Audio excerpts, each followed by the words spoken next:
Hey guys, it's Jonny Kendall. How are you guys doing?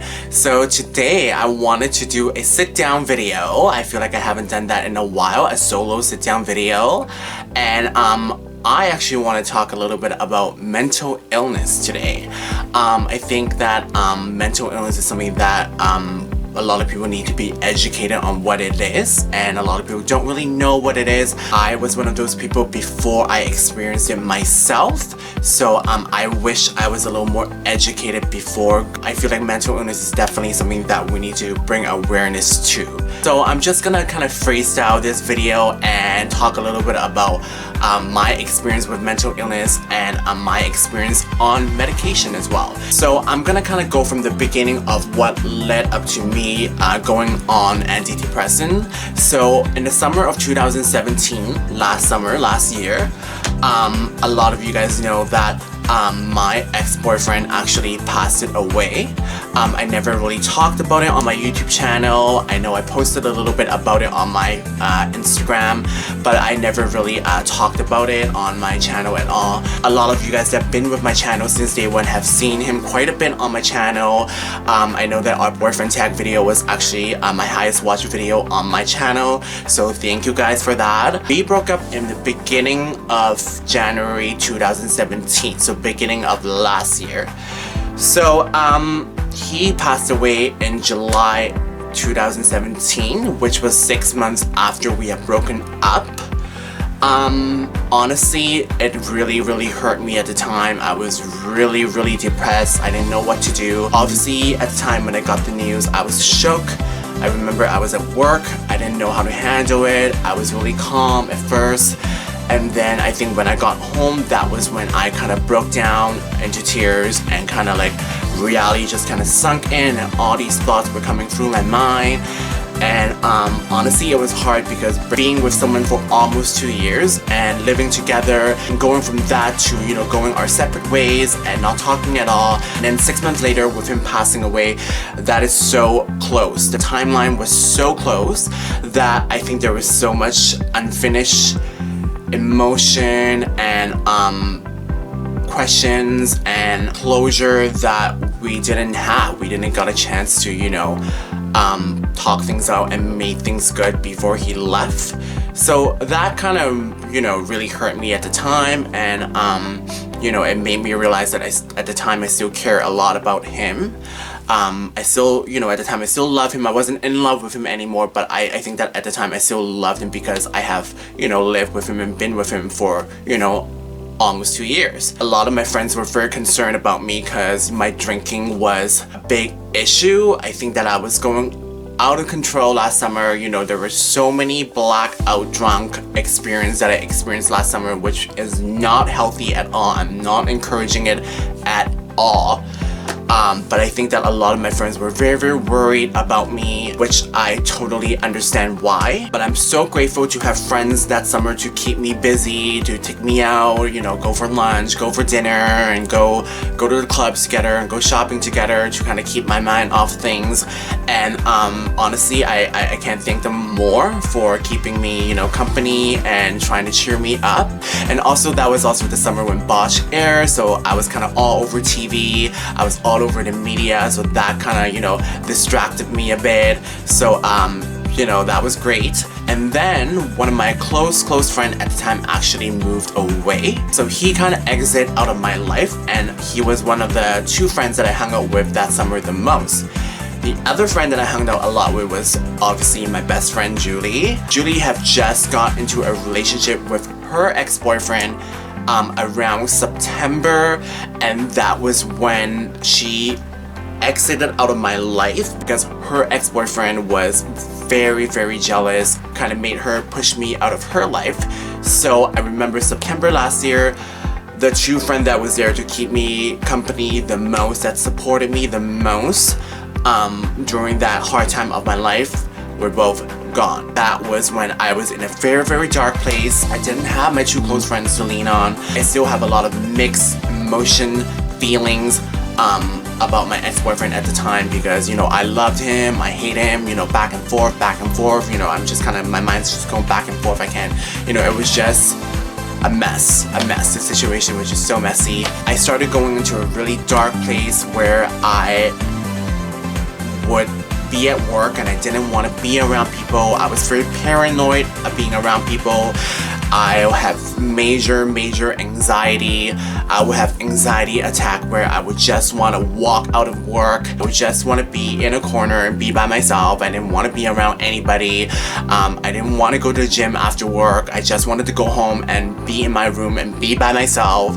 I was just so scared being around people. When I have those panic attacks, when I have those anxiety attacks, I didn't want to be around people, and it was so quiet, and it was just completely different, because you guys know that I'm really loud.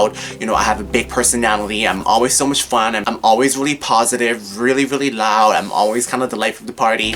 But that was just not me at all. So I didn't know what was going on. So I just didn't want to be around people. And that was my first time coming to acknowledge that, wow, anxiety is a real thing. It could be just like, I have to be somewhere at 5 o'clock, but it's only 12 o'clock right now. And I am getting ready and I'm getting anxiety for wherever I have to go to. Which, it's crazy to me because I never ever experienced that in my younger days. And I remember I always say I don't understand why people have anxiety or, you know, depression and all of that. I really don't get it at the time. I'm having paranoia around people.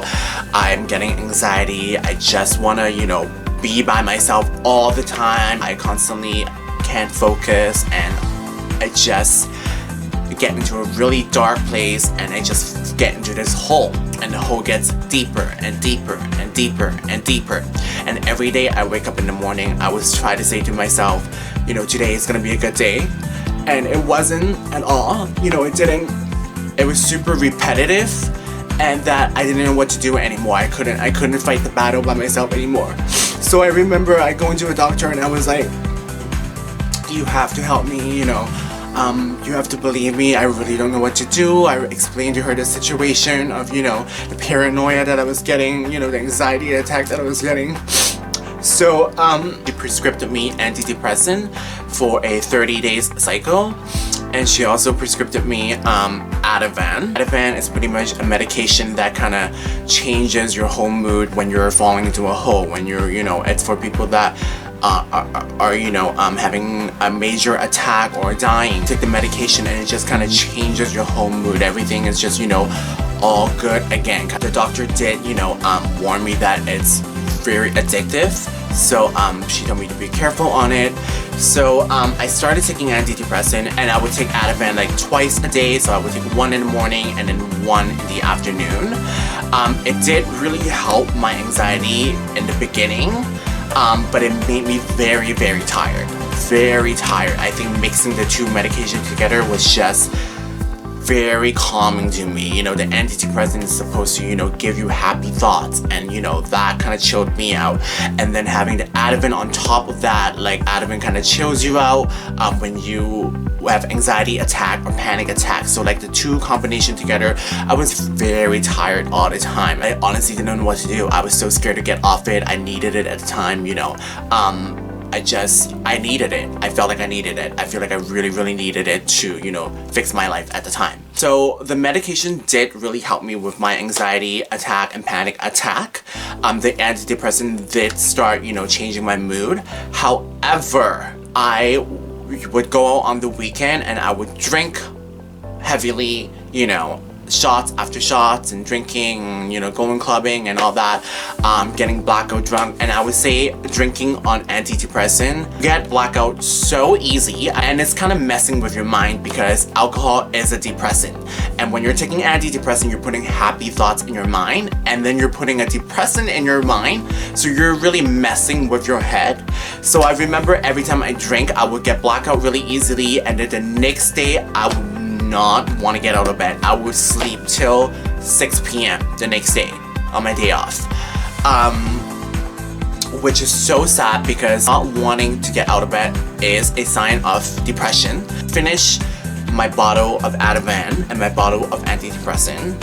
I stopped.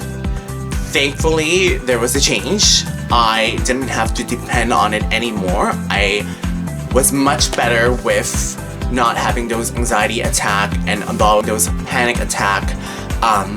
I was much happier. I did felt much happier. I think that it opened up my mind about a lot of things. It made me learn a lot about myself during that time, and it made me want to focus on, you know, my career back again, because as be that I got the help that I need and that understood what it was. You know, it's hard for you to understand what it is until you experience it yourself, and I really experienced it myself. It really was a really hard time, and for the longest time I really thought I was not going to be able to out of it. You know, I remember calling my dad, telling my dad that I was really scared. I was really scared. I really thought that it was never going to go away, and I really wanted it to go away, but I didn't know what to do. I didn't know what to do. And one day it just kind of clicked in my mind that, you know, I have to stay balanced in my life. You know, I have to do things that make me happy. I have to keep myself motivated. I have to struggle with it till today. You know, there are times when I feel like I'm gonna fall into that hole again. I have to, you know, get out of the house and do something active, do something that I'm passionate about to kind of pull myself out of that hole and, you know, put happy thoughts in my mind. You know, it's still something that I struggle with today. I'm no longer on medication, but it's still something that once in a while I will find myself about to fall in that hole, and I refuse to go back there again. And I would do anything that I could to, you know, live a lifestyle that will pull me out of that dark place that I experienced in my life. Listening to me and watching my video today, I hope I educated you guys a little more on mental illness. And I love you guys for watching, and I will see you guys next time. Bye, dolls.